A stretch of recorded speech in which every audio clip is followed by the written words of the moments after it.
है। हमारे बहुत से अहले हदीस भाई हैं जो इस चीज़ का इनकार करते हैं, इसको नहीं मानते, लेकिन उनके भी जो बड़े बड़े मुहद्दिस हैं उन्होंने भी इस बात का इकरार किया है कि भैंस जो है ये गाय में ही शामिल है। वो जो हुक्म गाय के हवाले से है वही हुक्म जो है भैंस के हवाले से है, तो इसकी भी कुर्बानी की जा सकती है, इसमें कोई ऐसी बात नहीं है। नहमदुहु व नुसल्ली व नुसल्लिमु अला रसूलिहिल करीम, अम्मा बाद, फ़अऊज़ु बिल्लाहि मिनश शैतानिर रजीम, बिस्मिल्लाहिर रहमानिर रहीम,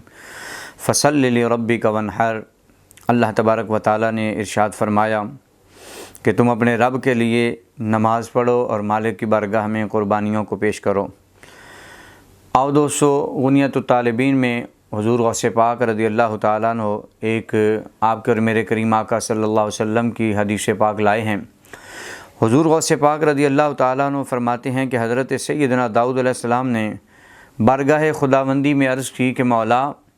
उम्मत मुस्तफ़ा सल्लल्लाहु अलैहि वसल्लम की कुर्बानियों का जो मामला है इन्हें इसका क्या सवाब मिलता है। तो अल्लाह तबारक व तआला ने इरशाद फरमाया, हज़रत दाऊद अलैहिस्सलाम इसकी कुर्बानी के परवरदिगार ने इरशाद फरमाया कि हर बाल के बदले में अल्लाह तबारक व तआला इन्हें 10-10 नेकियां अता फरमाता है और इनके 10-10 गुनाहों को मिटाता है और इनके 10 दर्जे बुलंद फरमाता है। अल्लाह ताला ने इरशाद फरमाया कि दाऊद, तुझे क्या मालूम नहीं है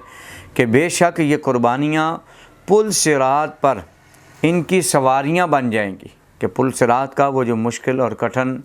मरहला है, जो मालिक की बारगाह से जो आर्डर और हुक्म होना है कि पुल सिरात से गुज़रने का, तो अल्लाह ताला ने इरशाद फरमाया कि बेशक ये कुर्बानियाँ पुल सिरात पर सवारियाँ बनेंगी और गुनाहों को मिटा डालेंगी। अल्लाह तबारक व तआला की बारगाह में ये क़ुरबानियों को अल्लाह ताला ये ताकत और क़ुव्वत अता फ़रमाएगा कि वो अपने करने वालों की, जिन्होंने जो क़ुरबानियाँ मालिक की बारगाह में पेश की होंगी, उनके गुनाहों को वो मिटा डालेंगी और पुल सिरात से जो है उनका गुज़रना जो है वो भी आसान होगा और अल्लाह ताला उस वक्त उन्हें तौफ़ीक देगा और अपने करने वालों के साथ जो है वो पुल सिरात जो है वो क्रॉस कर जाएंगे लोग। आइए कुर्बानी के जानवर के हवाले से थोड़ी सी बात कर लेते हैं कि कुर्बानी के जानवर कितनी किस्म के हैं कि जिनकी कुर्बानी की जाती है। तो फ़िक़्ह के अंदर बहुत से जानवरों का जहाँ ज़िक्र है वहाँ उसे जो है ख़ास करके बताया गया कि वो 3 या 4 किस्म के जानवर हैं, यानी कि ऊँट है, गाय है, बकरी है और इनकी हर नौ की जो है वो इसमें शामिल की गई है। वो सब के सब इसमें शामिल है, उसके नर भी इसी में शामिल है, उसके मादा भी शामिल है और खस्सी और गैर खस्सी जो है सब का एक ही हुक्म है, यानी सब की कुर्बानियाँ हो सकती हैं। भैंस का मामला जो है इसमें उलमाए कराम इख्तिलाफ़ करते हैं और फ़िक़्ह हनफ़ी के नज़दीक तो ये अल्हम्दुलिल्लाह ये जो भैंस है या भैंसा है इसको गाय में ही शुमार किया गया है। हमारे बहुत से अहले हदीस भाई हैं जो इस चीज़ का इनकार करते हैं, इसको नहीं मानते, लेकिन उनके भी जो बड़े बड़े मुहद्दिस हैं उन्होंने भी इस बात का इकरार किया है कि भैंस जो है ये गाय में ही शामिल है। तो जो हुक्म भैंस के हवाले से है, वो जो हुक्म गाय के हवाले से है, वही हुक्म जो है भैंस के हवाले से है, तो इसकी भी कुर्बानी की जा सकती है, इसमें कोई ऐसी बात नहीं है। भेड़ और दुम्बा बकरी में शामिल हैं, इनकी भी कुर्बानी की जा सकती है। और आपके और मेरे करीम आका सल्लल्लाहु अलैहि वसल्लम ने इरशाद फरमा दिया, हुज़ूर ने फरमा दिया कि भाई ऊँट जो है उसकी उम्र जो है कम से कम 5 साल हो। जो आपने कुर्बानी मालिक की बारगाह में पेश करनी है, ऊँट की उम्र, ये उम्रे में अर्ज़ करने लगा हूँ, इस पर तवज्जो फरमा लीजिएगा कि ऊँट की उम्र कम से कम 5 साल होगी और गाय जो है वो 2 साल की होगी। बकरी की उम्र जो है वो 1 साल की होगी और इससे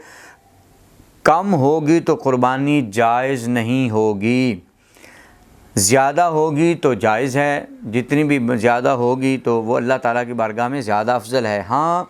दुम्बा जो भेड़ की किस्म में शामिल है ये 6 माह का भी हो तो लग जाता है, लेकिन उसके लिए शर्त ये है कि दुम्बा 6 माह का तब लगेगा कि वो खड़ा हुआ इतना सेहतमंद नज़र आए कि दिखने में ऐसे लगे कि जैसे ये साल का है। लिहाजा क्या पता चला कि दुम्बा जो है वो सेहतमंद हो तो वो दुर्र मुख्तार में ये मौजूद है कि वो फिर लग जाएगा, चाहे उसकी जो है एज 6 माह की, 6 माह का दुम्बा जो है लग जाएगा, लेकिन दिखने में वो बड़ा होना चाहिए। कुर्बानी के जानवर के ऐब से के हवाले से भी मतलब बात करते हैं तो कोशिश करनी चाहिए कि वो बिल्कुल बेऐब हो। अल्लाह तबारक व तआला की बारगाह में आपने पेश करना है तो वो खूबसूरत, आला और प्यारा जानवर जो है मालिक की बारगाह में पेश किया जाता है। हाँ, ऐसा ज़रूर है कि अगर उसमें ऐब है लेकिन इतना ज़्यादा ना हो, अगर कम ऐब हो तो वो फिर पेश किया जा सकता है। फिर अगर उसकी थोड़ी सी मिकदार बढ़ेगी तो वो मकरूह में शामिल हो जाएगा, और अगर मज़ीद बढ़ेगी तो फिर जो है वो उसकी कुर्बानी जायज़ नहीं होगी। मसलन एक जानवर का सींग है तो अगर सींग के 3 हिस्से करें, अगर तीसरे हिस्से से ज़्यादा उसका जो है वो सींग टूटा हुआ है तो फिर जो है समझ लें कि उसकी कुर्बानी नहीं होगी। जैसे कान है, कान को भी अगर 3 हिस्सों में तकसीम किया जाए तो कान का अगर तीसरे हिस्से से ज़्यादा कान कटा हुआ है तो फिर उसकी कुर्बानी नहीं होगी। और अगर उसको आँखों से नज़र नहीं आता तब भी उसकी कुर्बानी नहीं होगी। और लंगड़ा है यानी कि चल नहीं सकता, और इतना नहीं चल सकता कि वो कुर्बान गाह तक जा सके, तो फिर जो है अगर वो चल कर कुर्बान गाह तक नहीं जा सकता तो उसकी भी जो है कुर्बानी नहीं होगी। और जो काना हो, जिसका कानापन खूब ज़ाहिर हो, पता चल रहा हो, दूर से दिखने में भी नज़र आ रहा हो, तो ऐसे जानवर की भी कुर्बानी जायज़ नहीं है। और ऐसा बीमार जानवर कि जिसकी बीमारी ज़्यादा हो, वो भी जो है उसकी भी कुर्बानी जायज़ नहीं है, और उसकी बीमारी जो है वो दूर से नज़र आती हो तो ऐसा जानवर भी नहीं पेश किया जाएगा, उसकी कुर्बानी नहीं होगी। और ऐसा लंगड़ा जानवर कि जिसका लंगड़ापन ज़्यादा ज़ाहिर हो, और ज़्यादा ज़ाहिर होने से मुराद क्या है कि वो चले तो दूर से नज़र आए कि ये जो है उज़र वाला है, लिहाजा ऐसे जानवर की भी कुर्बानी नहीं है। और ऐसा लाग़र जानवर जिसकी हड्डियों में मग़ज़ बिल्कुल ख़त्म हो चुका हो, इमाम मालिक रहमतुल्लाह ताला अलैह, इमाम अहमद बिन हम्बल, अबू दाऊद, नसाई शरीफ, इब्न माजा, दारमी और हमारी अहले सुन्नत की जो बहार शरीयत है, इसके अंदर भी ये मसले मौजूद हैं कि इन ऐब वाले जानवर जो है वो कुर्बानी के लिए नहीं लगते। हज़रत अली मुर्तज़ा शेर खुदा रज़ी अल्लाह ताला अन्हु से रिवायत है कि आपकर मेरे करीम आका सल्लल्लाहु अलैहि वसल्लम ने फरमाया कि कान कटे हुए और सींग टूटे हुए जानवर की कुर्बानी से हुज़ूर सल्लल्लाहु अलैहि वसल्लम ने मना फरमाया है। और हज़रत मौला अली शेर खुदा रज़ी अल्लाह ताला अन्हु आप फरमाते हैं कि जब हम जानवरों को ख़रीदने के लिए जाते, उसके कान और आँखों को गौर से देखते, और अगर वो ठीक होता तो उसे ख़रीद लिया जाता, और अगर वो दुरुस्त ना होता तो उसे छोड़ दिया जाता।